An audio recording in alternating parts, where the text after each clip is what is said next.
Fala galera, eu sou o Fabiano Bandeira e aqui no meu canal muito Botafogo de futebol e regatas. O Glorioso já volta a campo amanhã às 16 horas para enfrentar o Criciúma em Criciúma pela 11ª rodada do Campeonato Brasileiro. Neste vídeo, em mais um conteúdo robusto, vamos falar a respeito das dificuldades do Brasileirão. O Botafogo é agora vice-líder porque o Flamengo venceu o Bahia no Maracanã por 2-1. O Palmeiras está junto com o Botafogo em número de pontos, também 20, mas na terceira posição após ter vencido o Red Bull Bragantino no Allianz Parque, também por 2-1.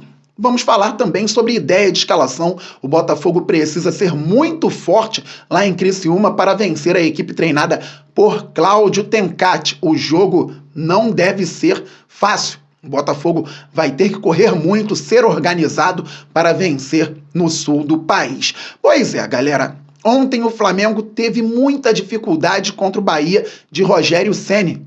Na primeira etapa, o time baiano foi muito melhor que o Flamengo, mas falhou e tomou o primeiro gol, depois empatou 1-1. O Bahia teve mais posse de bola que o Flamengo no primeiro tempo, teve mais posse de bola que o Flamengo no jogo inteiro e jogou melhor na maior parte do tempo.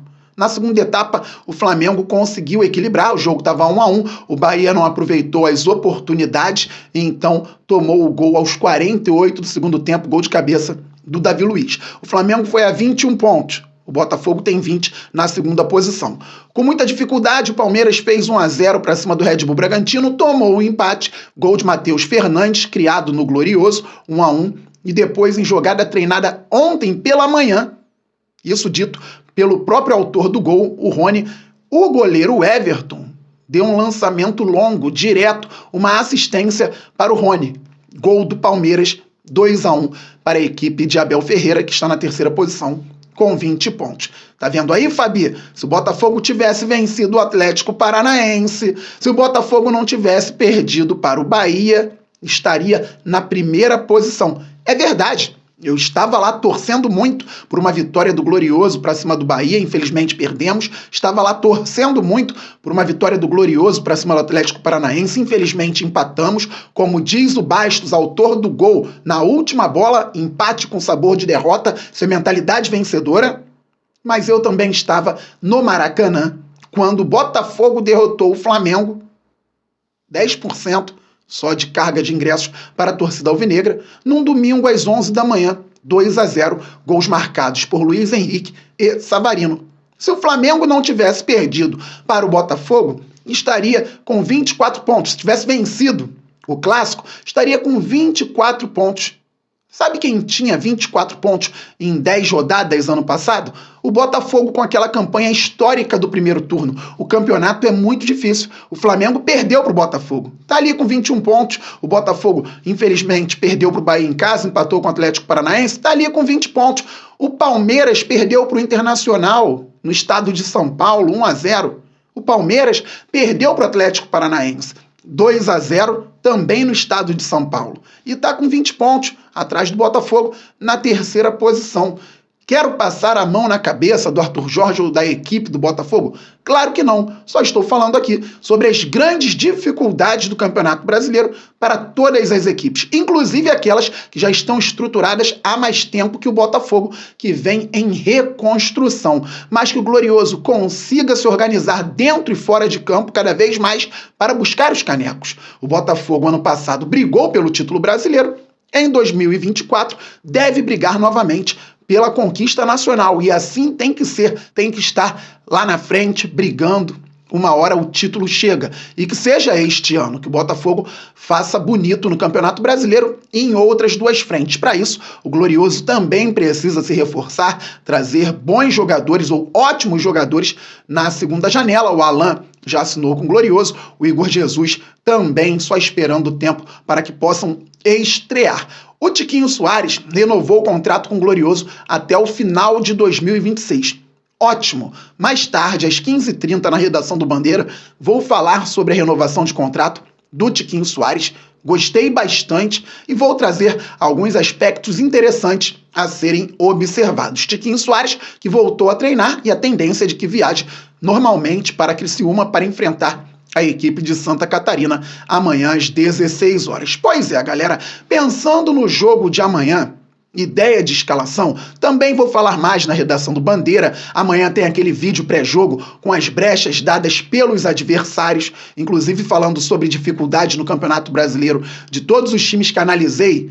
O Atlético Paranaense foi o que apresentou mais dificuldades para o Botafogo naquilo que eles tinham como brecha anteriormente.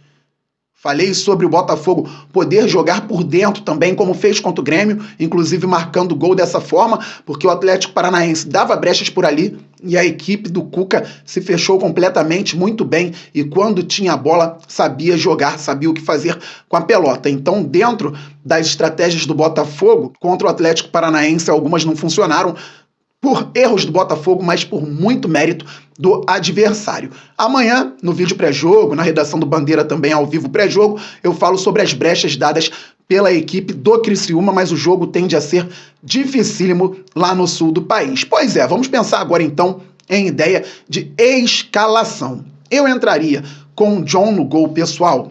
Não estou lá vendo os treinamentos, até porque é difícil que algum jogador com muita minutagem contra o Atlético Paranaense treine de forma muito forte para o jogo contra o Criciúma, não tem tempo para isso, mas também não estou lá conversando com os fisiologistas, preparadores físicos. Vou citar nomes que penso que podem ser titulares. O Arthur Jorge pode mudar uma peça ou outra naturalmente, e o Botafogo tem que ter uma estrutura tática bem definida. Eu entraria com o John no gol, Damian Soares na lateral direita, Alteri Bastos na zaga e o Cuiabano na lateral esquerda. O Botafogo poderia ter o Danilo Barbosa ou o Gregory à frente da linha de zaga e outra linha de 4 jogadores. Luiz Henrique, Romero, Marlon Freitas e o Tietê pelo lado esquerdo com o Júnior Santos como centroavante. Não sei como está fisicamente o Tiquinho, porque ele perdeu algumas sessões de treino recentemente, pelo problema que ele teve, infelizmente, e o Júnior Santos pode ser o centroavante, mas o Tiquinho, estando no banco de reservas, pode contribuir muito na segunda etapa. Eduardo no banco de reservas pode contribuir muito na segunda etapa. Fabio, Eduardo foi mal contra o Atlético Paranaense, voltando de lesão, completamente sem ritmo de jogo. Pode ser importante saindo do banco, jogando 45 minutos, 30 minutos. O Eduardo tinha entrado razoavelmente bem contra o Grêmio, o Tiquinho pode entrar bem também, são jogadores que se conhecem, podem ficar no banco de reservas. A partir da redação do Bandeira de hoje, 15 horas e 30 minutos ao vivo, eu falo também sobre uma outra ideia de escalação, com o Tiquinho Soares de repente como titular. Mas eu entraria no 4-1-4-1 se tivesse que jogar sem o Tiquinho. John, Damian Soares, Alter Bastos e Cuiabano, Danilo Barbosa ou Gregory, Luiz Henrique, Romero, Marlon Freitas, Tietê e o Júnior Santos. Fabi, Tietê novamente mais pelo lado esquerdo? Sim, galera, o Tietê apresentou algumas dificuldades também por conta da formação. Essa tentativa de quadrado ou losango no meio-campo por parte do Arthur Jorge, creio que ele possa pensar nisso mais numa pré-temporada, já visando 2025. Ele tinha encaixado o Botafogo em alguns momentos muito bem com 2 linhas de 4, ou então em 4-3-3, dependendo do jogo. Contra o Flamengo, o Botafogo jogou no 4-3-3, no 4-2-3-1. Em outros momentos, jogamos num 4-1-4-1 ou num 4-4-2 em 2 linhas. O Botafogo fez gols com 4-4-2 enquadrado, com 2 volantes e 2 meias por dentro. Mas teve dificuldade nos últimos jogos na marcação pelos lados do campo. E isso é muito perigoso hoje no futebol. Dobradinha do ponta do outro lado, com lateral para cima de um lateral, com volante não entendendo a hora certa de fazer a movimentação para o lado, porque está acostumado a jogar por dentro, com um extremo retornando. Então, o Botafogo, infelizmente, não tem o Savarino, que está na seleção venezuelana. O Jefinho se machucou. O Botafogo até tinha 2 homens especialistas pelo lado esquerdo, principalmente com a bola. Mas os jogadores não estão disponíveis. O Tietê fazendo por ali e trazendo também para o meio-campo quando tiver a bola, pode contribuir. 2 linhas de 4 com o Tietê ajudando na marcação pelo lado esquerdo. Quando o Botafogo tiver a bola, aí sim, ele pode fechar. O Tietê, que tem muita mobilidade, um jogador leve, um jogador que pode ocupar vários espaços no campo. Por isso, penso dessa maneira. O Botafogo teve dificuldades em alguns momentos contra o Grêmio, com concentração de jogadores por dentro e muito espaço pelos lados do campo, e teve dificuldade também com o Atlético Paranaense, sem bola e até com a bola. No primeiro tempo, o Cuiabano tentou alguns cruzamentos, porque simplesmente ninguém se aproximava do jogador pelo lado esquerdo. Isso é uma questão tática que o Arthur Jorge certamente está observando, deve ter visto já algumas vezes a partida contra o Atlético Paranaense para melhorar para o jogo de amanhã contra o Criciúma. Hoje, às 15h30, tem redação do Bandeira ao vivo. Vamos falar muito mais a respeito do glorioso Botafogo de futebol e regatas. Todo mundo se inscrevendo no canal Fabiano Bandeira. Fabi, já sou inscrito, então traga novos inscritos. Vamos passar logo dos 51 mil, depois vamos muito além, pois o glorioso é gigante. Todo mundo deixando like no canal Fabiano Bandeira. Assim o YouTube entende que vocês gostam dos conteúdos e distribui automaticamente para mais pessoas, e todo mundo ativando o sininho para que ninguém perca conteúdo algum no canal Fabiano Bandeira. Beleza, galera? Estamos muito juntos. Saudações alvinegras, aquele abraço, valeu, fui, fogo!